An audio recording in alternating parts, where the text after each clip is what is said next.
Okay, welcome everybody. Today's topic is Gilgulim, reincarnations. Just want to share with you a very beautiful piece from Rav Arizal Bugassi, where he talks about this amazing topic. And he says in the name of the Ari HaKadosh, the famous Rabbi Luria, Zeichet Tzadik V'Kadosh Livracha, that there is no such thing as a soul that gets lost, that gets destroyed, contrary to popular belief.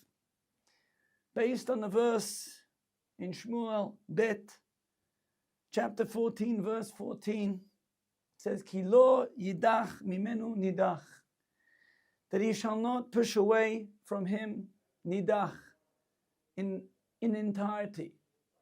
Meaning that a soul should never get pushed away entirely. And according to the Arizal, even the souls of the generation of the flood that were dissolved and removed from the world, even those souls came to be rectified. And the Ari HaKadosh says that in Am Yisrael, in the generation when we were in Egypt, there were actually souls from the time of the generation of the flood and from the generation of the dispersion. And parallel to the souls of the generation of the flood is why a decree was made in Egypt, Kol haben hayilud, any son that is born, haya'ara tashlichu, shall be thrown into the Ya'ar, into the river. Just like in the generation of the flood, people were thrown into the water and the water was thrown on them. Parallel to the generation of the flood, of the dispersion, there was a decree in Egypt, V'yimaros chayim ba'avodah kasha, and their lives would be embittered with difficult work, b'chomer or b'levenim, with bricks and mortar. Just like they built the Tower of Babel with bricks and mortar, so too the Jews had to go through a decree of having to build cities with bricks and mortar, thereby demonstrating to us, says the Arizal, that there is no such thing as a soul that is entirely pushed away from Hashem. And this is the faith that we have in reincarnation.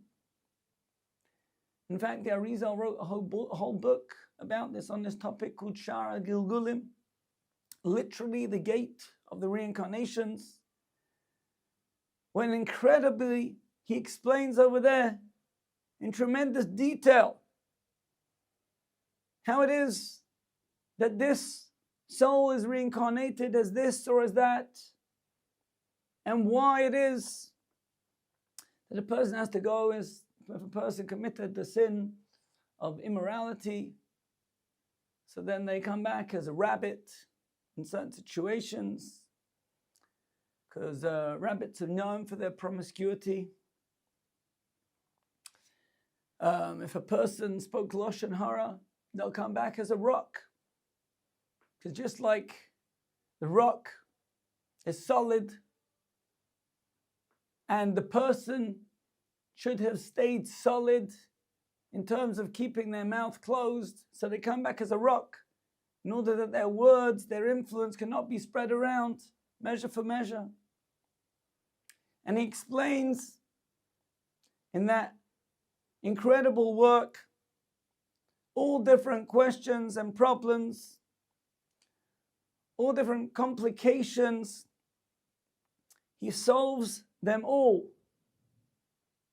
through Emunah HaGilgul, through having faith in this concept of there being reincarnation. In fact, there are people, as we know, who've come back even in recent years in dreams, explaining exactly what it was that they had to go through and why they went through it and why their family had to go through it, and the specifics, the absolute precise details of why a particular event happened.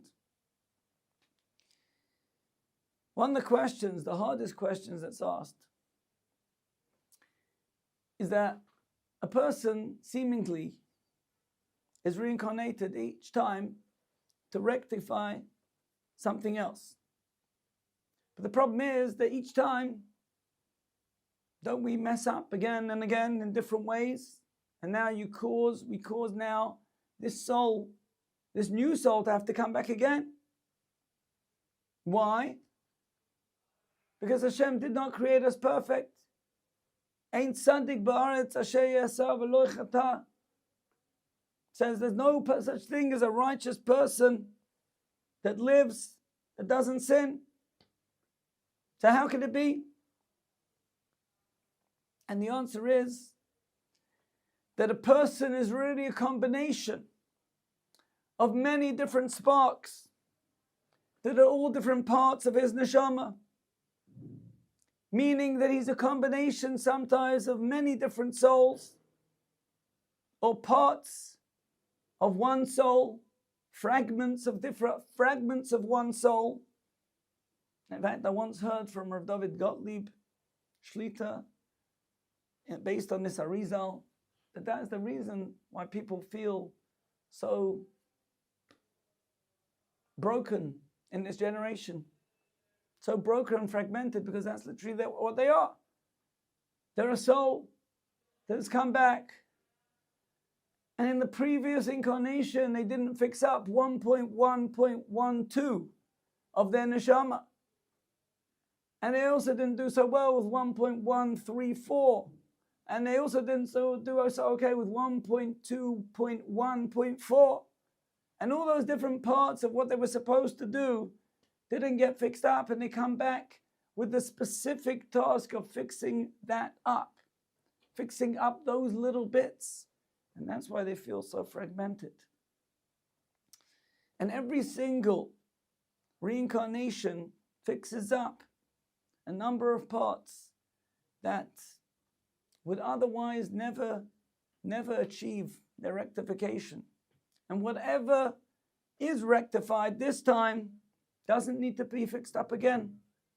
In that way, a person is actually advancing each time, and the neshama is advancing until eventually it reaches its complete rectification. Amazing. Another question. What about a rasha, a so to speak evil person that didn't fix himself up? And his punishment is that he should be cut off, that his soul should be destroyed. Sounds to me that he's completely pushed away. There's no hope for him. How can it therefore be that the holiness of the Jewish people is being completely destroyed? Great question. But according to the words of the Arizal, the intention here is only to that evil part of the nefesh, that evil part, that negative part, not the entire neshama, chas v'chalila, not an entire part of the ruach, but a certain part of the nefesh, which wouldn't be fixed up, that gets destroyed. Or alternatively, it gets cleansed and fixed up in Gehenna, which, by the way, is not actually eternal damnation. Gehenna is a place that if a soul needs to go to be rectified and cleansed, if it merits to be able to do that, that's where it goes. It goes for cleansing, maximum sentence, 12 months. Please God, we hope we don't need to go there. But on the other hand, there are many people that probably would wish that they could go there, once we understand that Gehenna is a good place. There's many stories about reincarnations. But I'm going to tell you now a story, a very famous story from Rabbi Yehuda Aryeh Duna, who's a Rav of a Kehillah in Bnei Brak. And he says that he heard this story, Mikli Rishon, directly from Rabbi Yeshai Greineman, from the yeshiva of Kfar Ganin, who's the son of Rabbi Shemario Greineman, Zeichet Tzadik Livracha. And it's quite a well-known story. And in fact, actually, Rav Arush writes it in his Sefer of Gane Emunah, the Garden of Emunah. And this way we'll get even more chizuk. There was a certain Jew, French Jew, who lived very, very far away from any Jewish life. And therefore, he decided he's going to build a mikveh, his own personal mikveh in his home, for him and for the other Jews that lived in the environ, close by. In the meantime, Baruch Hashem, he and his wife merited to have a baby boy. But horrifically, approximately age 2, this little boy, horrifically met his end in that very mikveh that his parents had built. Were they guilty? Were they negligent? And many people had questions. How could it be? Zu Torah v'zu schara, you build a mikveh, and then this is what happens? The child of the person that built the mikveh dies in the mikveh? That's horrific. And they mentioned the story of Nakdim Ben Gurion because he was so busy with being involved in public needs. How could it be that he could end up dying or losing his parnasa? How does it make any sense? So this child was actually brought to his burial in Eretz Yisrael. And the father fell asleep on the way, on the plane. And he dreamt.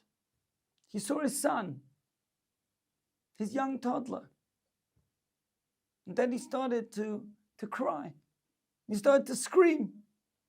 And he said to him, "Where are you, my son?" And the little boy turned to his father and said, "Abba, don't be in pain. It's very good for me where I am now. I beg of you, don't cry for me. I've been given special permission to tell you what happened, to explain to you the real reasoning behind what seemed like this terrible tragedy. My soul is actually a reincarnation of the neshama of one of the Balei HaTosfos, one of the Tosfos that writes on the Gemara and the Talmud. As we know, many of the Balei Tosfos who lived in the times of the Crusades met their end in the hands of the evil, vicious crusaders, and they died in Kiddush Hashem. Many of them died in France, and some of them were even crucified. I was buried in my clothes. It was impossible to take my clothes off because they were so filled with blood clotted, and therefore they buried me in my own clothing. And the young child explained in his dream that in that previous incarnation, he was not able to have a tevilah. He wasn't able to be immersed in a pure mikveh before he was buried. And because of that, he had to come back into this world. Every year, said this tremendous Torah giant, every year my soul was in pain that I was not able to have a mikveh tahara, to be purified before I was buried. And you cannot imagine the pain in that world. It's a spiritual pain. As Chazal say, somebody who's killed al Kiddush Hashem, sanctifying God's name, nobody can stand in the place where they're in. But he felt this was missing. He was in pain over it. And therefore, he said, I started to go up all the time from level to level until I was actually at a very special place. But they wouldn't let me go into that realm until I had been in the mikveh tahara. So what was I going to do? And therefore, you can probably guess the end of the story. This young, really tremendous genius, this great rabbi, arranged for it through his own merits that he was able to come back into the world. But he didn't want to have to go through the entire life of having to be in this world again. He understood the challenges that there are, that all of us go through over here. And therefore, he begged, and he was able to come back as a young child. He was born in his country where he was originally, his native country, France. And he was born to this family, this amazing family. People with their Mesiras Nefesh who built a mikvah tahara in their neighborhood so that people could use it. And it was actually a tremendous merit that they were chosen to be able to do this, to be able to bring up this incredibly saintly and holy child in their home. And when it ended with tragedy, they understood that they had lost a 2-year-old child.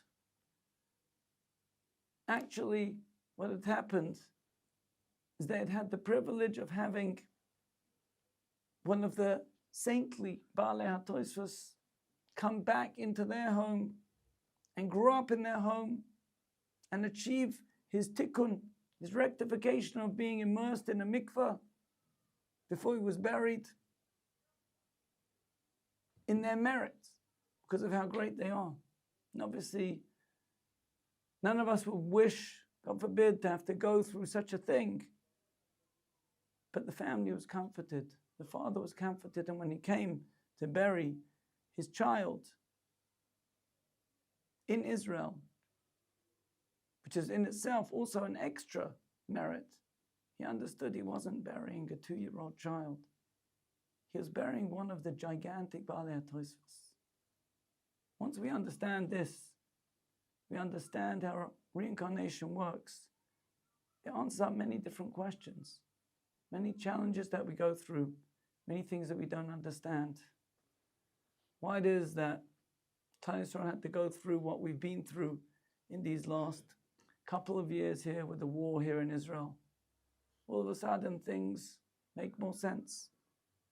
We don't know, of course, the full picture. We don't understand the individual, personal stories of each neshama. But we do understand that each one has its own special place, its own special reason why it came into this world for exactly as long as it did. And may it give comfort to everybody, give comfort to all of Am Yisrael, and may we come to a time very soon where we'll have Mashiach Tzidkenu, who'll be able to explain to us exactly why everything has happened, and have the Gula Shalem Her V'Yameinu. Amen.